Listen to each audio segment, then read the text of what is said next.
लोग कहते महाराज कर्म से, बड़े बड़े वक्ता बोल जाते हैं, और बड़े प्रसिद्ध वक्ता लोग, कथावाचक लोग। वर्ण व्यवस्था कर्म से है। क्या प्रमाण?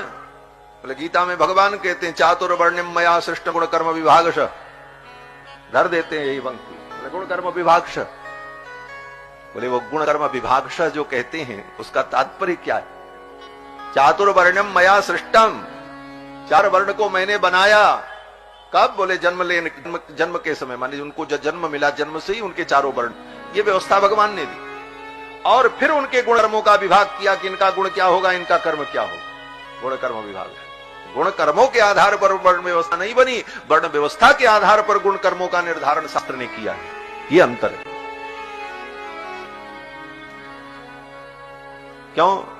बोले लिखा है द्वादशे हनि नाम कुर्यात्, श्रुति कहती है बच्चा जन्म ले तो 12वें दिन उसका नामकरण हो।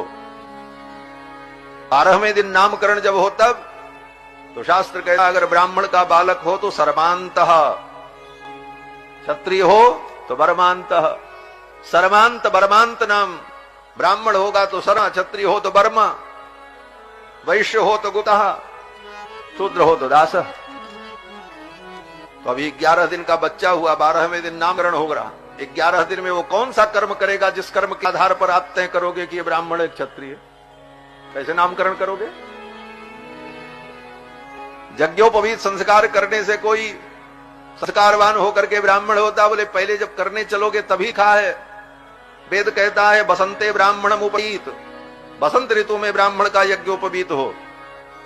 ग्रीष्मे राजन्यम शरद वैश्यम, क्षत्रिय का यज्ञोपवीत ग्रीष्म ऋतु में हो, वैश्य का जो है वर्षा ऋतु में हो।